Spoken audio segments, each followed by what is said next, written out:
अगर आज मैं पूछना चाहता हूँ इस बीजेपी से, अगर कौन सा कानून बना दिया आपने? कोई धर्म कर्म बचा है क्या? अगर आज कोई नेता सेंटर का, स्टेट का बीमार हो, 2 करोड़ रुपए का इलाज कराए, अरबपति है, अमेरिका में जाके इलाज कराए तो फ्री है। क्या आज देश की जनता के लिए वो सुविधा है? अगर 20 लाख रुपए किसी के इलाज पे लगे तो उसके पास सारी प्रॉपर्टी तो 2 लाख की नहीं है, 20 लाख का इलाज करा लेगा। क्या सुविधा दी? कैसे जिंदा बचे? अरे स्कूल भी बेच दिए, कुछ तो शर्म कर लेते। स्कूल भी बंद कर दिए, सब कुछ सेल पे लगा दिया। क्या निकालोगे आखिर? तप से राज, राज से नरक। कितने दिन राज करोगे? क्यों नरक भुगतते हो? अभी सुधर जाइए। ये जो कह रहे हैं ना ऑपरेशन क्लीन करेंगे, ये करेंगे, वो करेंगे, करिए जो करना है। हम तो जो कुर्बानियां देने के लिए ही आए हैं घर से।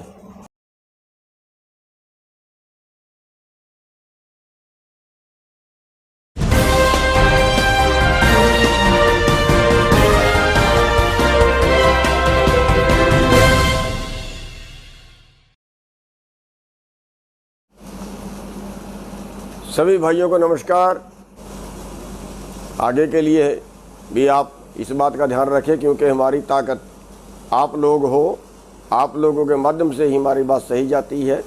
और जो बाकी के बड़े बड़े चैनल हैं आज तक जैसे, वो तो हमारी बात नहीं पहुँचाते, वो तो हमारे उल्टी तो पहुँचाते हैं, सीधी बात वो नहीं पहुँचाते। सीधी बात तो जो है वो आप ही, हमारी ताकत हो आपके माध्यम से ही जाती है।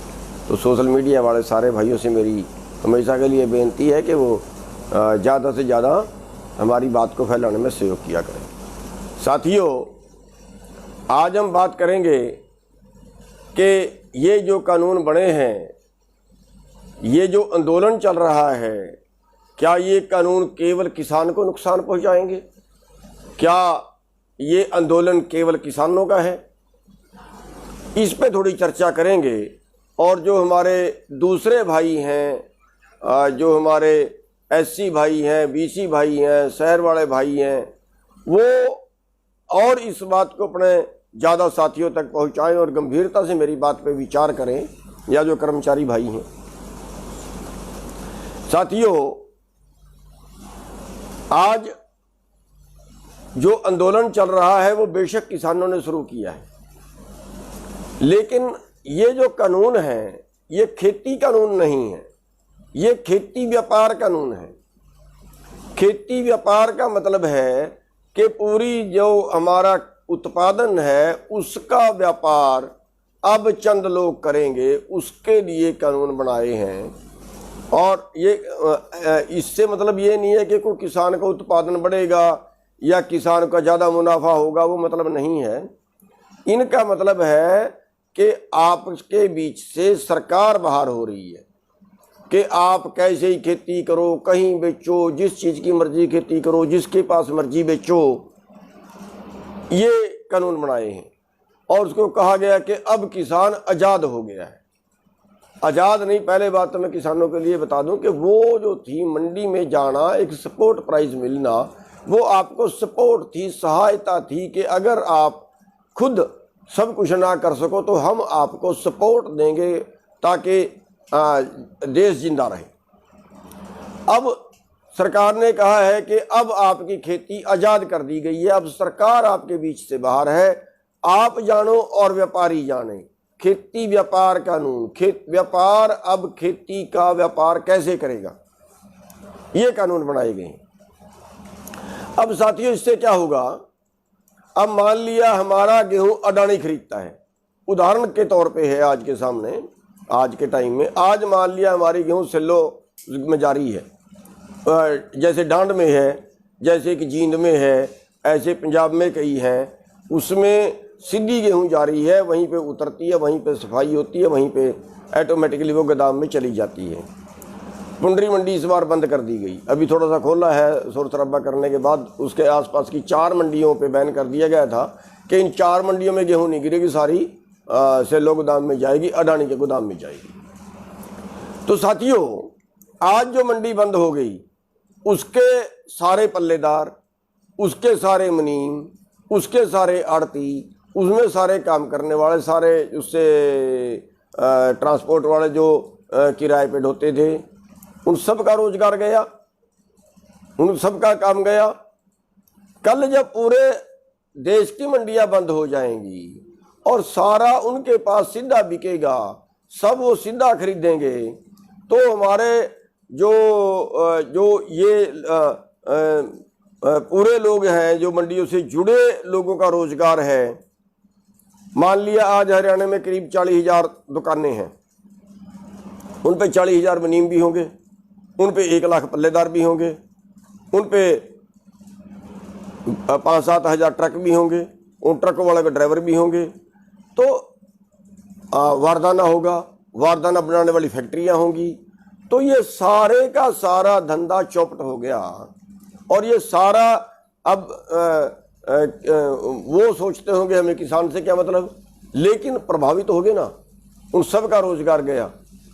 और ऐसे ही करके ये पूरे देश का जो बिजनेस है जब चंद लोगों के पास जाएगा, वो कम से कम भाव पे खरीदेंगे। पैदा करने वाले को ये नुकसान हुआ कि वो ज़्यादा से ज़्यादा भाव पे कैसे बेचेगा। मान लिया बासमती है, अब अगर मंडी बंद हो जाती है तो बासमती का उच्चतम रेट, उसकी बोली कैसे लगवाए, कोई रास्ता नहीं है, वो लुट गया। वही बासमती जब उनके गोदाम में चली गई, मान लिया पूरे देश की बासमती अंबानी ने खरीद ली, पूरे देश की बासमती अडानी ने खरीद ली, खरीदते हैं ये। और एक तो उससे छोटा व्यापारी खत्म, वो उस व्यापारी का व्यापार भी गया और उस व्यापारी के साथ जो और लोग जुड़े थे वो भी गए। फिर वो बासमती मॉल में चली गई, अब वही चावल आपको फिर 200 रुपये किलो में मिलेगा। अभी हो रहा है आपके सामने है, 200 रुपये किलो में मिलेगा। उपभोक्ता की जेब से गया ज़्यादा पैसा और पैदा करने वाले की जेब में गया कम से कम पैसा। आपके उदाहरण सामने है, जैसे पीछे दाल में हुआ, खरीदी 50 रुपये किलो, बेची 200 रुपये किलो। अभी आपके सामने प्याज में हुआ, खरीदा 8 रुपये किलो, बेचा 80 रुपये किलो। अब वो जो 80 रुपये किलो खरीदा वो किसान ने नहीं, वो सब ने खरीदा। उसमें हमारे मजदूर भाई भी थे, कभी ये नहीं देखा कि इस पे SC ST वालों को, जो हमारे दलित भाई हैं, उनको कम भाव पे मिलेगा, व्यापारी उसको ज़्यादा भाव पे मिलेगा, या शहर वाला उसको कम भाव पे मिलेगा, गांव वाला उसको ज़्यादा भाव पे मिलेगा। सब लूटे और आगे भी सब लूटेंगे। ये है पूरे देश का खेती व्यापार चंद लोगों के हवाले कर देना। और जब चंद लोगों के हवाले कर देंगे तो ये समझो फिर ये आंदोलन जो है ये हर भोजन खाने वाले का आंदोलन है। जो भोजन खाता है ये हर उस आदमी का आंदोलन है। और जब ये हर उस आदमी का आंदोलन है तो फिर वो घर क्यों बैठे हैं? आज शहर वाले भाई वो घर क्यों बैठे हैं? इस आंदोलन में क्यों नहीं आते? सबको नहीं मैं बोल रहा, बहुत से भाई आ रहे हैं, बहुत से सेवा कर रहे हैं, लेकिन बहुत से भी देख रहे हैं, बहुत से सोच रहे हैं कि शायद हमारा आंदोलन नहीं है। और ये RSS वाले, BJP वाले, जो इनके वर्कर हैं, वो शायद सोचते हैं कि BJP हमारा भगवान है। अरे भाई, रोटी तो आप भी खाओगे। क्या कोई ऐसा कानून देश में बन गया कि BJP को सस्ती मिलेगी? BJP का कार्यकर्ता उसको सस्ता मिलेगा? RSS का कार्यकर्ता उसको सस्ता मिलेगा? नहीं, उसको भी उसी भाव पे खरीदना पड़ेगा। इसलिए हमारी सबसे जो हमारे दूसरे तबके के लोग हैं, खास तौर पे मैं इस वीडियो के माध्यम से, आज लाइव के माध्यम से मैं उन लोगों को प्रेरित करना चाहता हूं, उन लोगों से अनुरोध करना चाहता हूं कि जो लोग अभी तक इसमें जुड़े नहीं हैं, और मैं तो ये कहता हूँ ये धर्म युद्ध है। अगर आपके काम करने से किसी गरीब की, किसी बेसहारा की जान बचती है, क्योंकि करोड़ों लोग भूख से मरेंगे। आज आप जानते हैं देश की पोजीशन, आज देश की पोजीशन ये है कि आज हमारा देश भूखमरी में 107 देशों में 102वें स्थान पर है, यानी सारी दुनिया में करीब करीब सबसे नीचे 5-4 देशों से ऊपर है।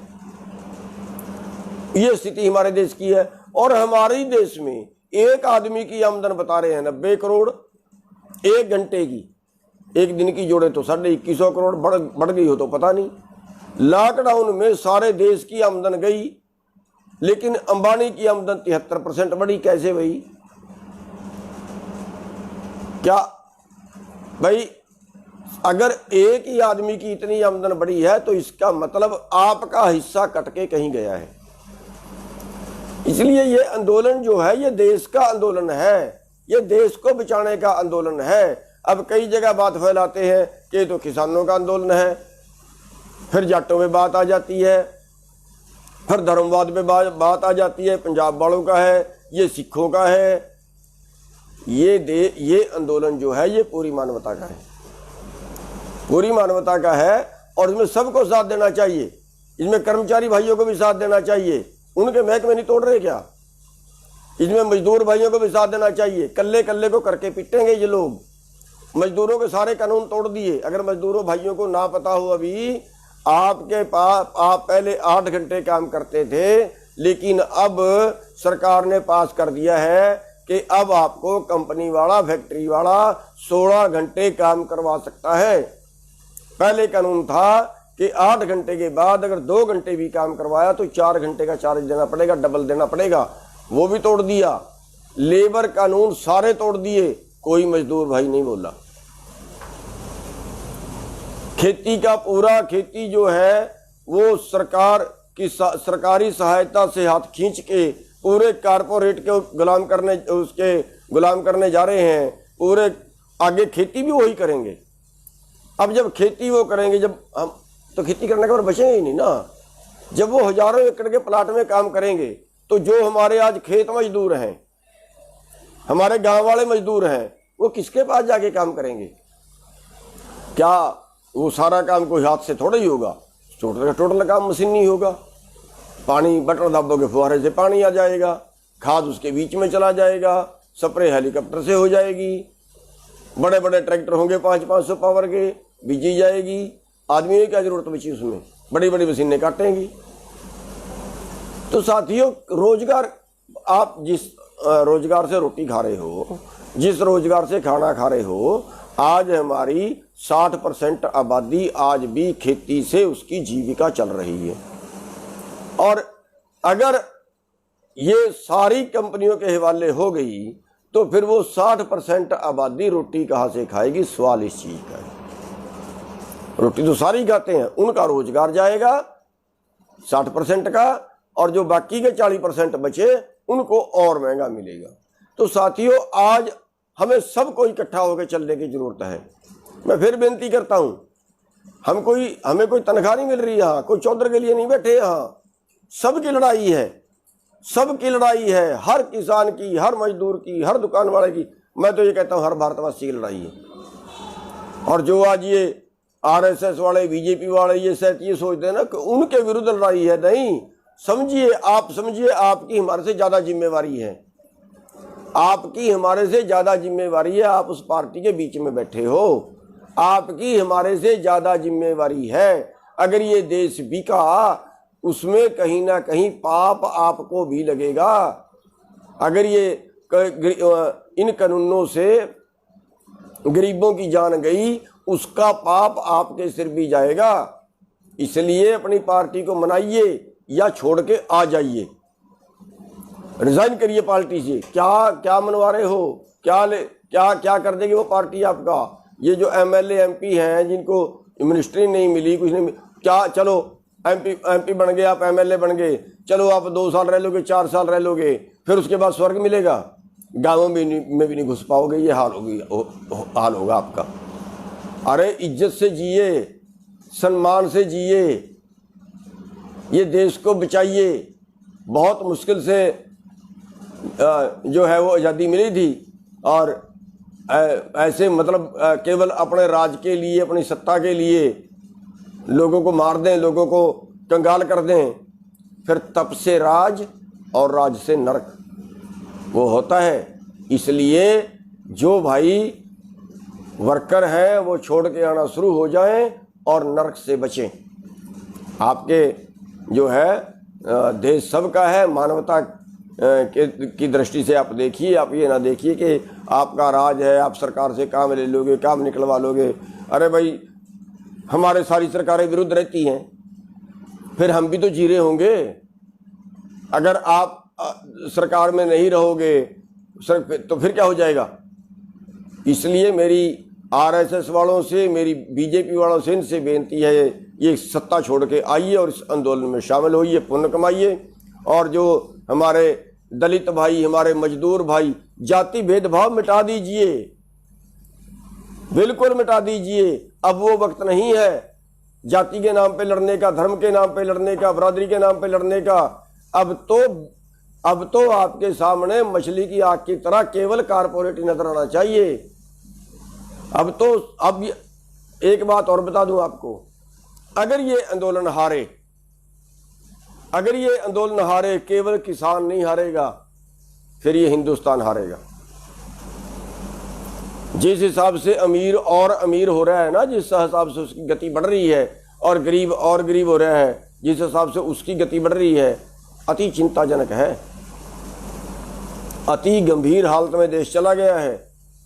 साथियों, अभी आपके पास टाइम है, इस आंदोलन में जुड़िए। और सरकार जिस तरीके से कह रही है ऑपरेशन क्लीन करेंगे, हम फिर चेतावनी देते हैं सरकार को कि आप ऑपरेशन क्लीन करेंगे तो उससे पता नहीं हम तो क्लीन होंगे कि नहीं होंगे, लेकिन बीजेपी को जरूर क्लीन कर देंगे। घुसने नहीं देंगे किसी एक को भी गांव में, ऐसी हालत बना देंगे फिर इनकी। तो इसलिए सरकार को हम चेतावनी भी देते हैं कि इस ऑपरेशन के चक्कर में, मारने के चक्कर में, गोलियां मारने के चक्कर में मत पड़िए। हम तो दे दें कुर्बानियां, कोई बात नहीं, मार दोगे आप, कितने को मार दोगे पता नहीं, लेकिन उसके बाद जो आपकी स्थिति होगी वो अति चिंताजनक होगी। इसलिए ये गलती मत करिए। हम कुछ नहीं मांग रहे हैं, हम अपना अधिकार मांग रहे हैं और केवल जिंदा रहने का अधिकार मांग रहे हैं। अगर आज मैं पूछना चाहता हूं बीजेपी से, अगर कौन सा कानून बना दिया आपने? कोई धर्म कर्म बचा है क्या? अगर आज कोई नेता सेंटर का, स्टेट का बीमार हो, 2 करोड़ रुपए का इलाज कराए, अरबपति है, अमेरिका में जाके इलाज कराए तो फ्री है, क्या आज देश की जनता के लिए वो सुविधा है? अगर 20 लाख रुपए किसी के इलाज पे लगे तो उसके पास सारी प्रॉपर्टी तो 2 लाख की नहीं है, 20 लाख का इलाज करा लेगा। क्या सुविधा दी? कैसे जिंदा बचे? अरे स्कूल भी बेच दिए, कुछ तो शर्म कर लेते। स्कूल भी बंद कर दिए, सब कुछ सेल पे लगा दिया। क्या निकालोगे आखिर? तप से राज से नरक, कितने दिन राज करोगे? क्यों नरक भुगतते हो? अभी सुधर जाइए। ये जो कह रहे हैं ना ऑपरेशन क्लीन करेंगे, ये करेंगे, वो करेंगे, करिए जो करना है। हम तो जो कुर्बानियां देने के लिए ही आए हैं घर से। आप जो बनता है करिए, और लेकिन उसके जो बाद के रिजल्ट होंगे उन पे ध्यान मार लीजिए पहले। तो इसलिए मैं अपने सभी भाइयों से कहूँगा, मजदूरों से, किसानों से, दुकान वालों से, कर्मचारियों से, और ये आड़ती भाई, ये व्यापारी भाई, आज वक्त है इस धर्म युद्ध में साथ देने का, पुण्य कमाने का वक्त है आज सबके पास। कोई भाई थोड़ा कर सकता है थोड़ा साथ दे, कोई भाई ज़्यादा कर सकता है ज़्यादा साथ दे, लेकिन इस धर्म युद्ध में जरूर अपना हिस्सा डाले। ये देश को बचाने का युद्ध है, ये समाज को बचाने का युद्ध है, और आपके इस आंदोलन की तरफ दुनिया देख रही है। अगर आप ये आंदोलन जीतते हैं, अगर यहाँ ये व्यवस्था बदलती है, तो फिर ये मैसेज पूरी दुनिया में जाएगा। आपने मेरी बात सुनी, आपने टाइम दिया, ज़्यादा से ज़्यादा आप शेयर करें। आपका बहुत बहुत धन्यवाद।